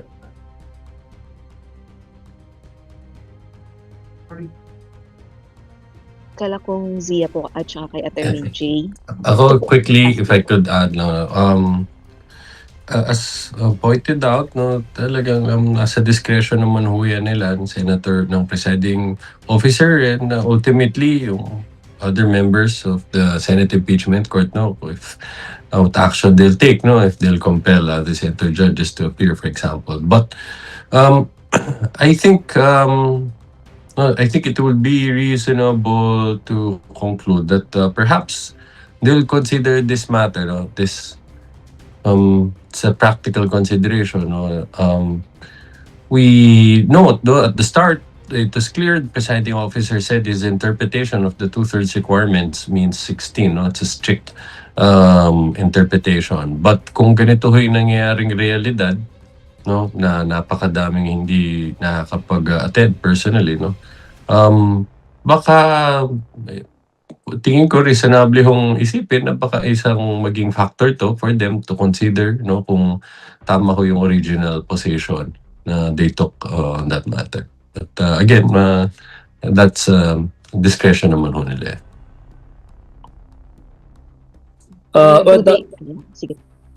So, ako simple lang naman yung dadagdag ko, no, na naipaliwanag naman to kanina. Ang sa akin naman is yung presensya ng ating mga senator judges ay hindi naman yon makakadagdag doon sa kumbaga hindi naman makakadagdag yon as an advantage to both sides, no, sa prosecution panel or sa neither the defense. Ito po ay makakapagbigay manifestasyon sa pagpo-promote at pag-uphold ng integridad ng impeachment court, no. Alam naman po ata ng ating mga senator judges na yung katungkulan nila bilang huwes, no, ay hindi lang huyaan naayon sa mga naayon po sa kanilang Senate rules on impeachment, pero ito po ay kanilang dapat obligasyon na inaasahan sa kanila ng Constitution, which is sila po yung may mandato lang na makapagbigay ng desisyon patungkol po sa impeachment complaints, no, to try and decide. So, ibig sabihin, though the Constitution refers to the Senate as holistically as an institution, pero individually, they are also have to take part, no, actively and faithfully and seriously in matters that are being discussed in the court, so that they can render impartial judgment.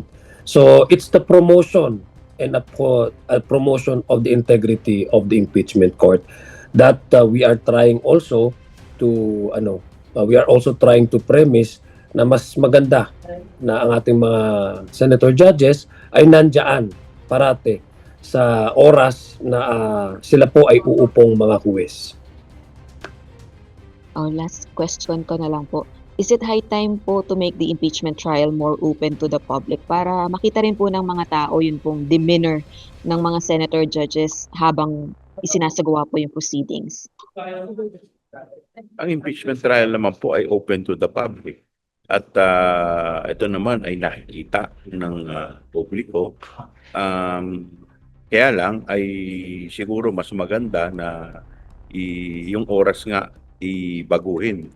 Dahil yung oras medyo alanganin 10 to 3 o 10 to 2 ay medyo yung mga tao ay nasa trabaho, nasa eskwelahan. So para mas maging aware, inaantay nga po namin yung suggestion ng ating presiding officer na ito po ay ibabalik sa 3:00 hanggang pababa. Sa ganun ay mas marami ang makasaksi, marami ang makapanood. At sa ganun ay hindi po tayo nalilinlang ng mga naglalaba sa mga fake news. Kaya lang sir, limited lang po kasi yung nakikita ng public pagka po isinasagawa yung trial. Hindi naman po nakikita talaga kung ano po yung actuation ng mga senator judges dahil hindi open sa lahat po ng media personnel po yung hearing. So, hindi nakikita yung reaksyon, nagtitake notes ba yung mga senator judges, nakikinig ba? Yun nga po, kagaya po nun, mayroon po nanonood sa lounge while the impeachment trial was ongoing yesterday. Well, I agree with you. Kaya nga siguro mas maganda kung ito ay isa publiko at mas marami ang ma-entertain ng mga legitimate na media sa loob ng impeachment court. Bagamat nauunawaan namin, no, ayaw naman ito ng impeachment court na maging spectacle na maraming or magkakagulo-gulo. Dahil could you imagine kung lahat ng media outlet ay papapasukin, so parang ang hirap din naman dahil sobrang dami ng mga papasok. Pero siyempre, karapatan din naman talaga ng publiko na malaman kung ano talaga ang nangyayari sa loob ng impeachment trial. Dagdagan ko, naiintindihan ko, pero ang aking position, it has to be accessible itong ginagawa po sa impeachment court, no? Dahil itong namang impeachment court ay dikta naman po ito ng constitution, and therefore it is actually owned by the people, no? In terms of assuring that yung accountability mechanism is being practiced well and alive dito sa ating bansa. Pero ako naiisip ko rin na naiintindihan ko kung bakit ang Senado, no, ay medyo conscious sila sa kanilang security, dahil unang-una bago ho tayo nagkaroon ng impeachment trial, may mga naging insidente sa Senado kung saan merong barilan at kung ano-ano pang hindi natin in-expect na mangyayari sa Senado ng Pilipinas. So I think coming from that experience, naiintindihan natin kung bakit medyo extra careful ngayon ang Senado pagdating po doon sa trial at pagdating doon sa accessing the Senate, allowing the others, no, to witness, no. Ako naiintindihan ko at binabalanse ko 'yan. Though talagang totoo yung sinabi ni I agree with Congressman Joel Chua na dapat ito'y maging as much as possible maging accessible sa ating taong bayan without necessarily compromising the security that it requires in order to maintain a smooth flow of the trial. All right. Salamat, Rosalie. Thank you po. May dalawa pa na lang po tayo magtatanong. May isa lang pong katanungan daw si Isa. Isa, go ahead. Kuya Roy, nag-report lang po si Isa. Iba po muna yung tawagin. Okay, let's hear from Gab. Gab? Go ahead. Sir, hello po. Naririnig po. Yes, go ahead, Gab. Sir, regarding lang doon sa school shooting, kasi pwede kasing sabihin na this was the purpose of the confidential funds within DepEd all along, na kaya nilalagyan ng confidential funds or kaya nag-request sila kasi to allow the agency to do surveillance on students who may be influenced by criminal minds on social media. I mean, I'm just anticipating yung magiging narrative ng supporters of the Vice President that some may use this to justify the need for confidential funds. And on a surface level, it would seem that they do have a point. Pero what does the prosecution have to say? Ano po yung tingin nyo dito? Dapat po ba talaga may confidential funds ang DepEd? Well, very timely naman, no? Kung kailan ang nililitis ay tungkol sa confidential fund at nililitis ang ating Vice Presidente, saka biglang nagkaroon ng ganitong mga sunod-sunod na insidente. So, kung ganyan ang mangyayari, wala tayong may isip kung hindi parang sinasadya. 'Di ba?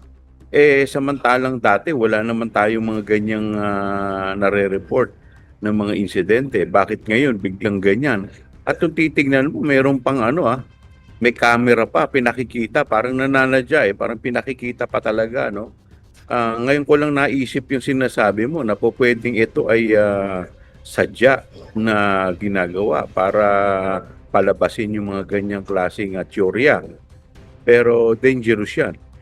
Nakakatakot. Kung ganyan man yan, ay dapat ito, maimbestigahan ito. Laliman ng pag-iimbestiga dito sa ganitong klaseng insidente. Alam mo, Gab, maganda sana kung na-implement yung confidential funds ng maayos ng DepEd. Pagpalagay natin sa mga ganitong pamamaraan, ang question is, kung in-implement ba ng maayos at specific yung naging particulars ng mga activity na gagawin ng DepEd, hindi sana naiwasan din yung ganitong ganitong insidente. No? Kung yan man yung anggulo na kanilang gustong dalhin itong usapin na ito, kung na-implement ng maayos, hindi dapat walang pangyayaring ganito, di ba? Pero doon sa nakikita natin na yung liquidation ng confidential funds, mukhang mismong implementation nito ay questionable. So pwede rin ang tanong natin, ito kasi yung offshoot nung hindi magandang pag-implementa or questionable pa ang pag-implement ng confidential funds na kinarga sa Department of Education. So, kumbaga, pag titingnan natin kung if it is well implemented effectively, hindi sana walang ganitong insidenteng nangyayari. Pero mukhang ang offshoot nito ay ito yung sinasabing kung itatahi natin sa confidential fund, if that is the angling of their story, then that would only mean one thing. It's because of the questionable implementation that leads probably to this kind of incidents in our schools, no? Quickly, no? For example, kasi kung sinabi kanina ni Kong Zia, no, na we're talking about budget, baka kailangan improve pa yung security sa schools.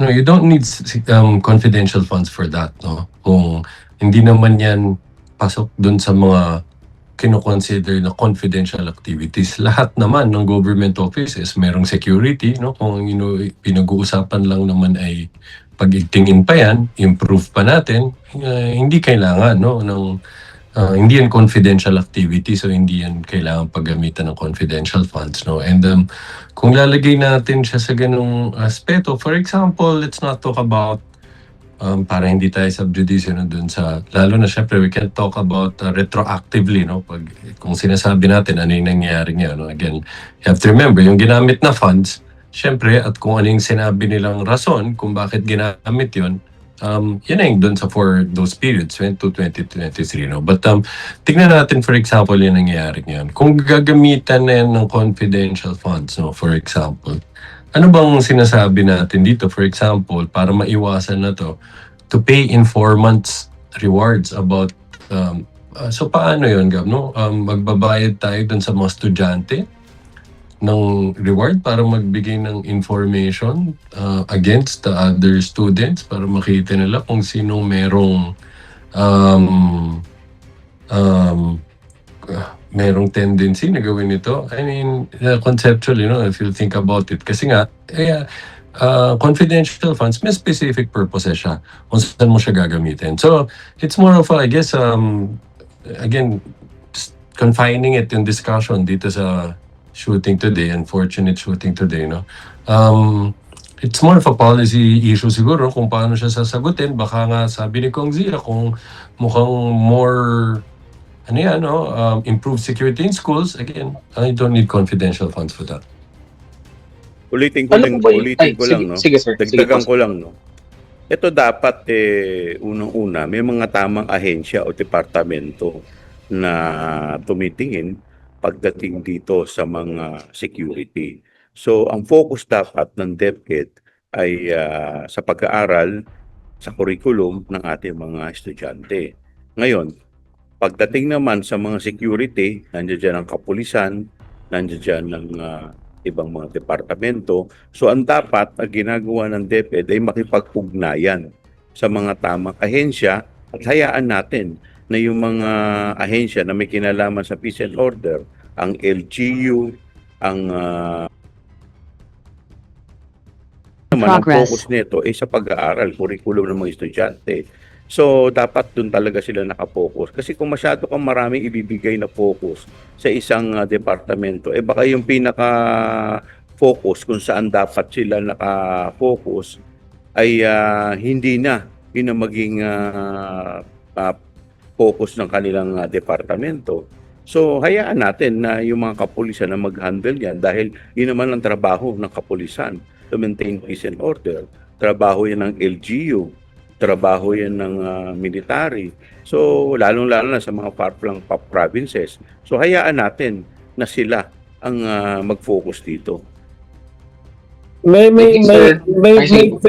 God, may venue naman talaga din ang Department of Education to cooperate with other security agencies in order to secure the schools, facilities, students, and teachers. No, administratively they can do that. Kaya nga sinasabi ko kanina, may way to also to equip also Department of Education in beefing up their security. Kasi unang-una, ang bawat schools, meron naman pong administratively, they can actually hire security agencies. Kung hindi pa enough yung security agencies sa mga gate nila, kung paano papasok yung ating mga estudyante, kung kaya nga tinatanong kayo, sinabi ko kanina na timing din, dahil budget hearing ngayon, that because of what is going on in our schools, itong mga school shooting, ba kailangan nila yung metal detector na mga x-ray sa mga bawat portal o yung mga gate na papasok yung mga estudyante. Kasi mukhang nakapasok itong baril na ito eh. Paano nakapasok sa isang school, di ba? So ibig sabihin, medyo may loose yung security nila doon sa particular school na yon. Kaya nga mas maganda na naging itong usapin na ito na timing dahil sa budget hearing, tatanungin natin kung meron bang enough na budget itong per division, per schools division para maglagay ng mga metal detectors sa bawat gate nitong mga eskwelahan nito para hindi may pasok yung mga ganitong barel, no, na madidetect na from the start. No, that's one way of beefing up the security. Pwede naman yung gawin yon without, sabi nga ni Attorney Jay, and I agree with her, completely agree with her, you don't need confidential funds to infiltrate local, kasi yung confidential funds is to get the informants by purchase of information or reward, no, it's a community infiltration mechanism para buwagin kung ano man yung mga violent extremists dyan, mga radicals dyan, or mga lawless elements, no. This is the purpose of the confidential funds, to provide information, no, na kinakailangan. Pero it can also be dealt with directly by the agency itself, no. Mayroon namang capacity to cooperate with the our security sector. Ngayon na itong specific na nangyari po sa Zamboanga City, this is already a police matter. Pag-iimbestigahan po nila ito.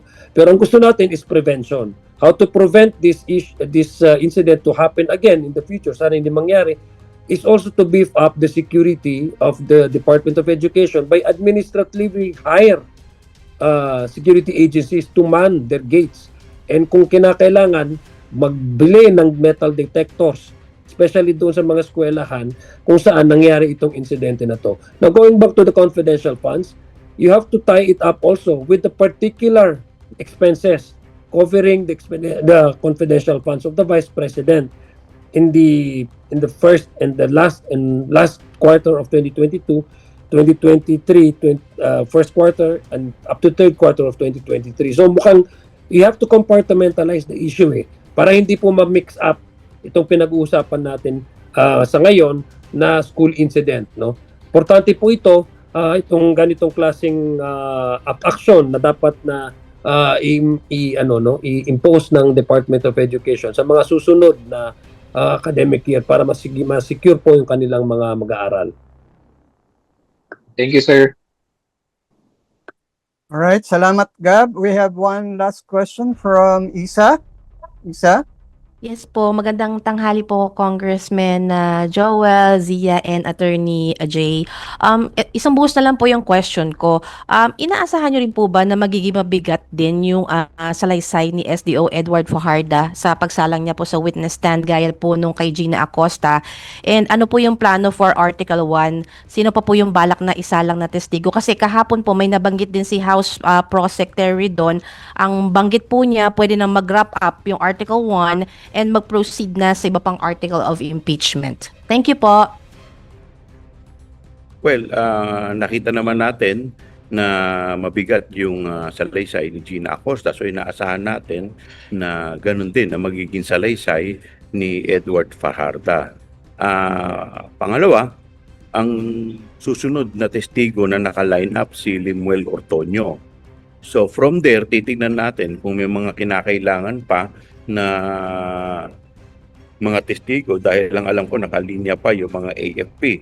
So kung sa tingin naman namin At kagaya po ng sinasabi ninyo kanina na matibay na, pag-iisipan po namin kung magbabawas pa kami ng mga testigo na naka-line up. Dahil meron pa tayong 2 article at ayaw naman natin na maging mahaba pa itong impeachment trial.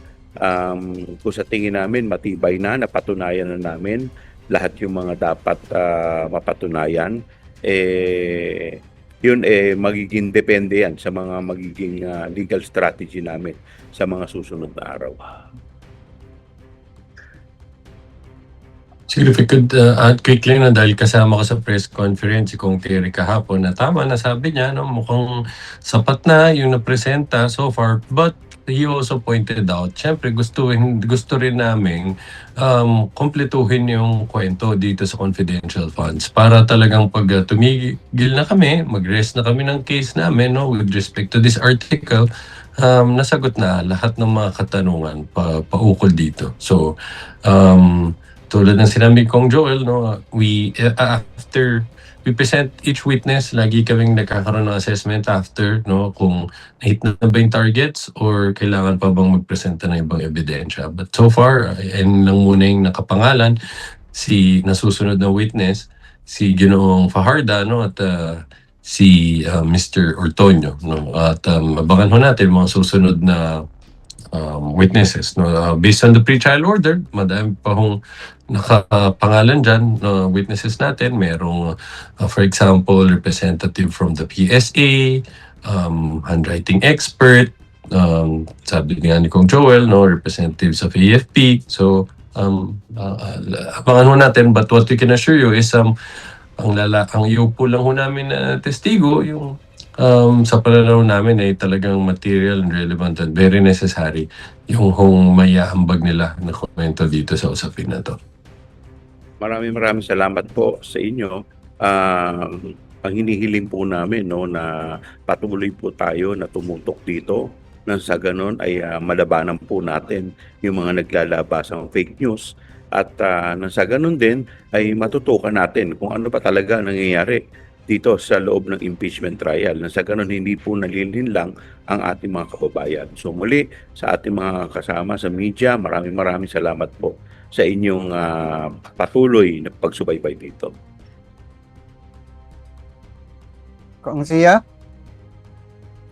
Well, unang po, nagpapasalamat po tayo sa ating mga kaibigan sa media na sumama po sa ating press conference sa araw na ito.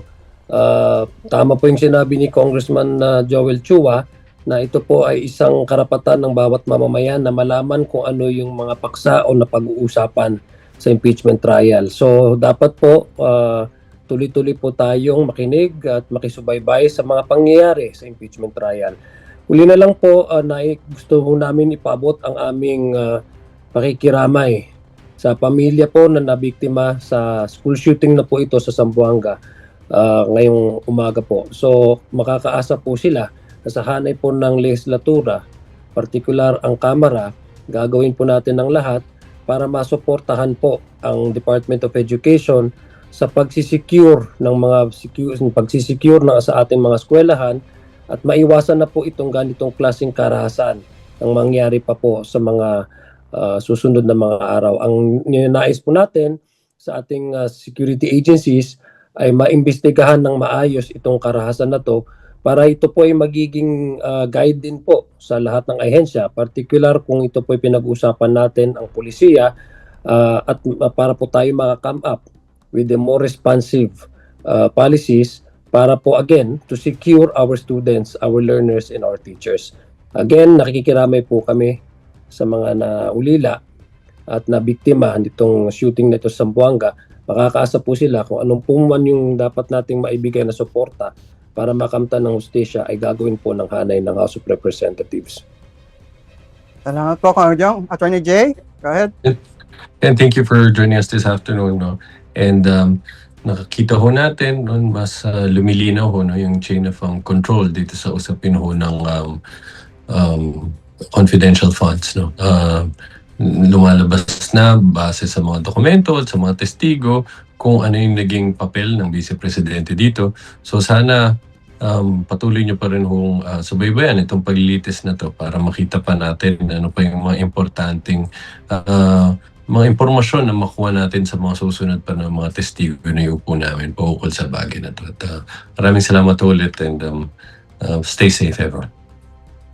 Mag-subscribe at i-click ang notification bell para sa mga susunod na video updates. Maraming salamat po.